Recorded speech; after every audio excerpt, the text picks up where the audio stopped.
Hello, viewers. I'm glad you're here today. Today's topic is Huangzhou. That's Chinese yellow wine, literally. Yellow wine. Now, what does it mean exactly? Well, I've talked about it before on this channel, but I realized I was confused about some things, and the more I looked into it, for a while, the more I was confused. So there are some contradictory ideas out there, meanings for Huangzhou, and I want to show you what I learned recently, and hopefully it'll be interesting to all of us. And that's what you're going to see in this video, Huangzhou. So if you like this video, please click that like button and subscribe, and click the bell to be notified when I publish a new video on the subject of rustic Asian rice wine every week. And please share this video wherever it is appropriate. And as always, I really appreciate your help in supporting the channel in that way by sharing, by watching. It really helps me out. So thank you for that. So I'm glad you're here for this topic today. This is Huangzhou, literally yellow wine. And I can look it up on Wikipedia. And the main thing I want to correct is is understanding what the definition is. Does it, how many kinds of alcohol does it include? And the reason I'm asking this, so I noticed some different ideas just in the Wikipedia article, and even in like a Chinese kind of Wikipedia, like this by that's it's kind of a Wikipedia published by the company Baidu. So this is their entry for Huangzhou, and it's a long entry, and there's some contradictory things in here too. This is the kind of Huangzhou that I first learned about. It's a kind of rice wine made in generally southern China, and it is transparent, yellowish, could be a bit darker, and it is aged. And that's the kind of Huangzhou that I drank in China. And I was happy to see it. I was happy to drink it. It is tasty, and it's a specialty of certain parts of China.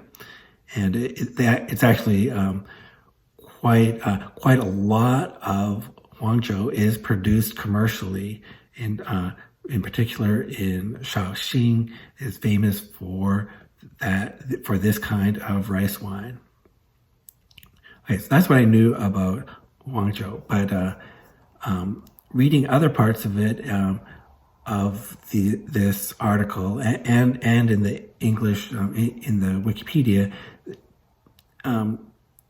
it also seems like it could be quite broadly construed. It doesn't have to be a particular color. It could be, for example, it could be made with red yeast rice, that would be red, but also maybe it's turbid or cloudy, and that doesn't match with the commercial Huangzhou that I saw. So that's what I want to clear up, and I think we can see that visually, these different ideas. We can see it visually just by looking up Huangzhou on YouTube, and we see this variety of videos.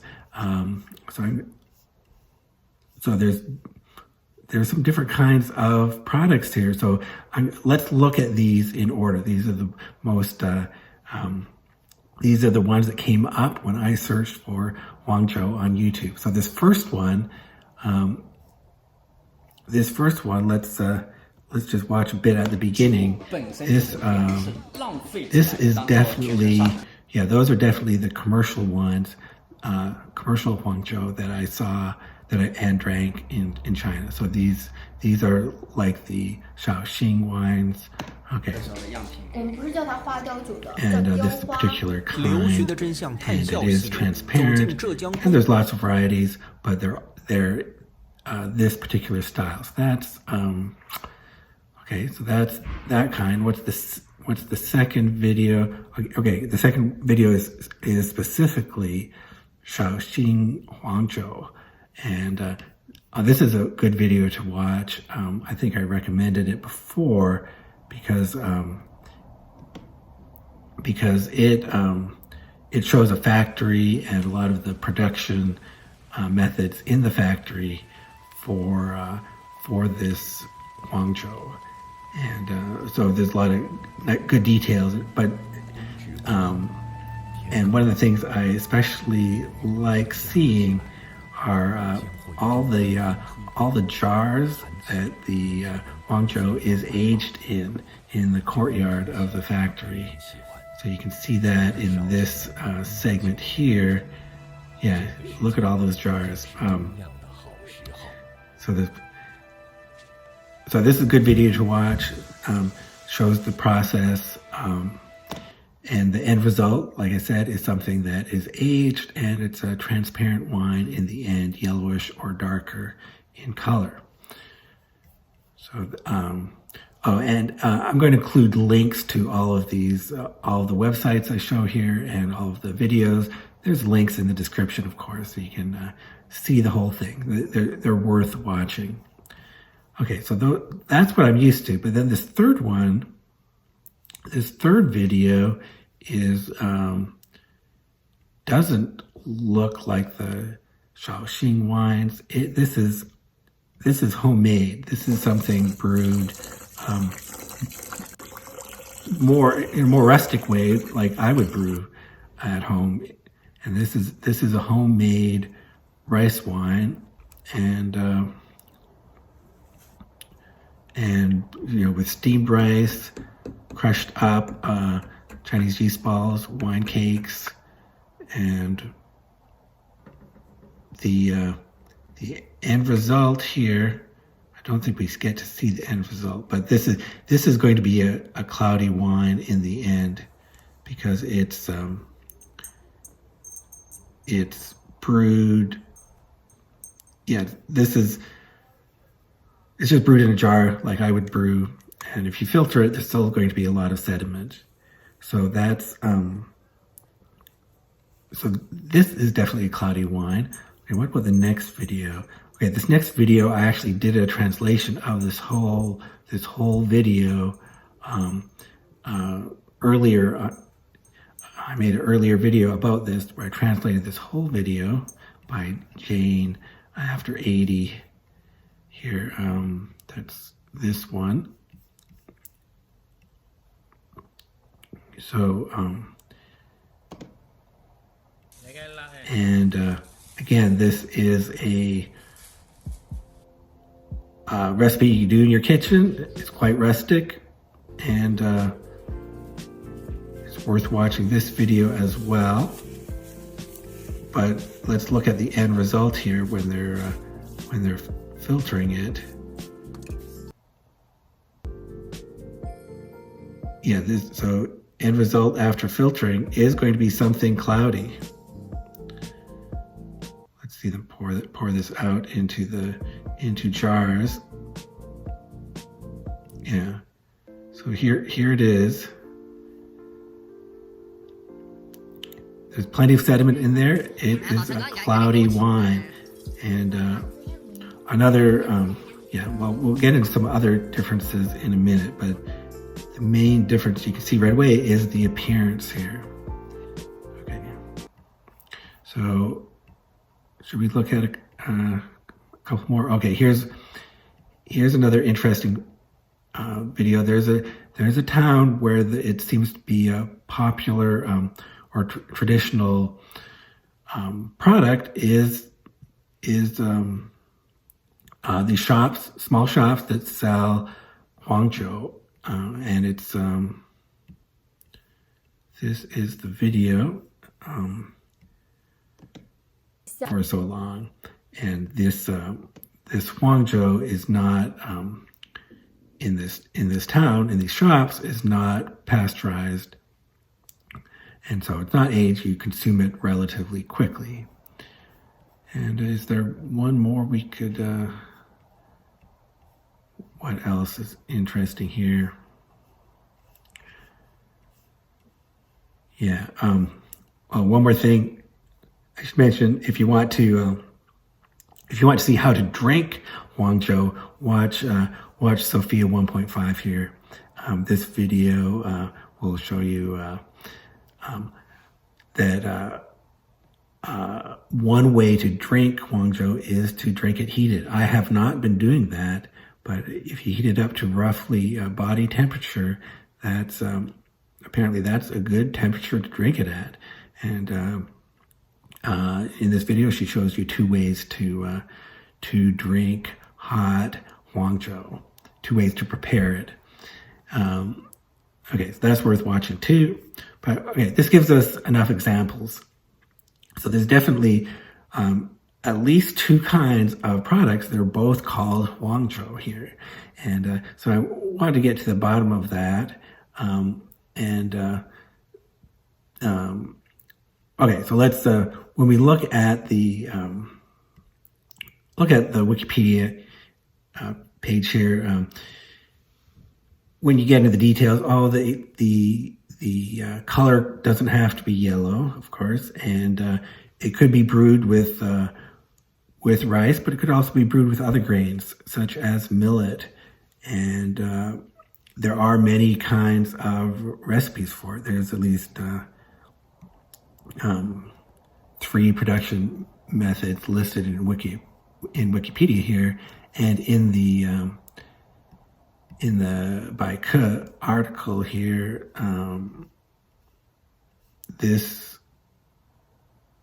it also gives there's similar. I mean, of course, some of these are I think some of the English Wikipedia articles copied from this, but it is slightly different, and they do use different names even when they give the Chinese names. But there are at least 3 different kinds of procedures that you use for it. So, and it's so this covers different things. So I think this conflict in definitions here. There's some. I think the Chinese one ends up explaining why this is the case. The reason is that originally the word "jiu" covered all alcohol, and then later on there had to be a distinction between just the fermented alcohol, which came first, and the distilled alcohol, and so that distinction is the simplest distinction. There, you could call the distilled alcohol Baijiu, and the fermented alcohol Wangzhou, and that's a very broad distinction. And then every kind of fermented alcoholic beverage from grain, doesn't have to be rice. Every kind of fermented alcoholic beverage would be called Huangzhou then. And that's the broad definition, and that's why it includes things that don't look like Shaoxing wine. Now then, on the other hand, the narrow definition is the commercial one, where the factories, the producers of Huangzhou in China now, they want to have a more narrow definition for their products, and that's where you see the transparent wine that's pasteurized and aged, is often made in specific locations and so on. So I think that's the big difference. And I did find this good article. I was looking things up here. There's this article, this about Huangzhou, and what's good here is this diagram. What this diagram shows you here is Huangzhou Classification Summary, and that's what I really needed. So give you some idea of the range of Huangzhou here. So different ways to classify Huangzhou. The first category here is by product style, and this is a traditional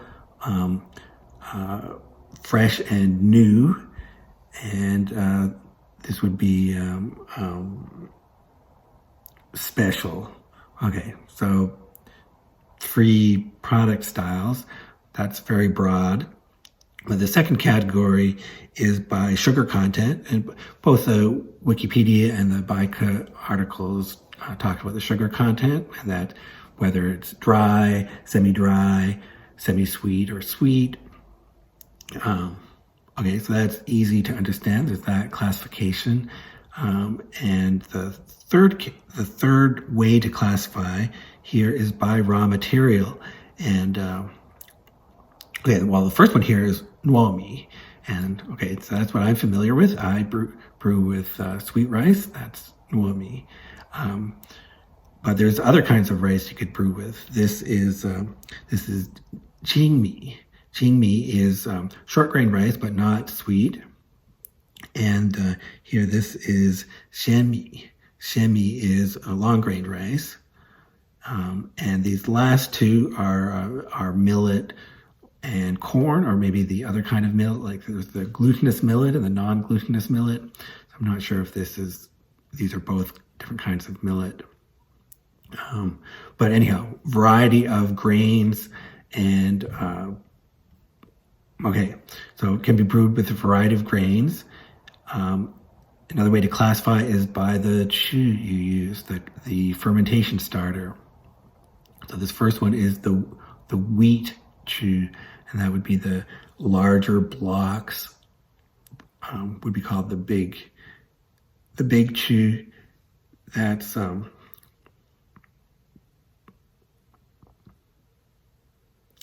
one kind. So that's similar in concept to Nuruk.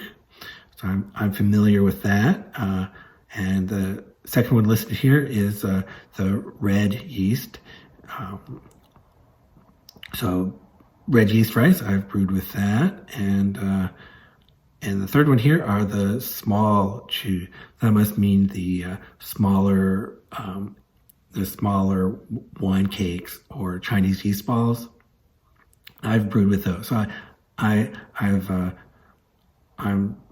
so this is quite a variety of, this is going to change the result a lot, depending on what chu you use, or maybe even a mixture of two of these or 3 of these. And then the last one listed in this diagram is this production method or craftsmanship. So production method. Now for some reason these are labeled differently by Ke than in the English Wikipedia, but the concept is the concepts do match. There's whether you cool off the rice with water, that's a soaking method. That's lean fat, or you cool it off in the air by spreading it out, that's tan fat. Or thirdly, it's whey fat. Whey fat is you're feeding the brew as it goes along. So those concepts make sense to me. I've brewed in those different methods, and of course those definitely changed the result too. So this is a very broad, as a whole, Wangzhou covers so many kinds of alcoholic drinks. Just what's in this diagram, there's such a variety of possibilities here. So that's and not listed in this diagram are the whether you pasteurize or not, whether it's heat treated, whether it's aged, or I guess another thing that could happen, it could be fortified. You could something you do with any kind of wine is to add some distilled alcohol to it to stop fermentation. It can make it sweet to help preserve it for hot weather. That's another method. So I think all of these things contribute to the broad definition of Huangzhou. So you can see it really covers a lot. And I'm not complaining that these are words. Words have to we use words to try to narrow down the meanings, but we also need words to cover a lot of ground. So just even in English, just looking at the definition of liquor covers a lot. Could cover. When I think of narrow definition of liquor, I think, liquor means distilled spirits. But looking up in the dictionary, and it covers, well, maybe all kinds of alcoholic drinks, or maybe just any kind of liquid. So,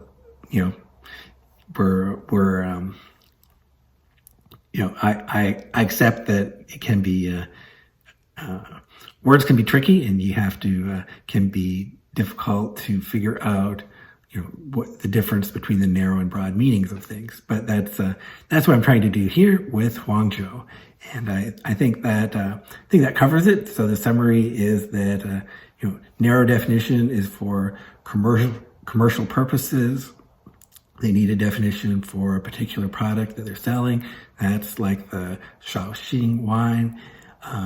But broadly, Huangzhou covers all fermented alcoholic beverages in Chinese. So very broad category.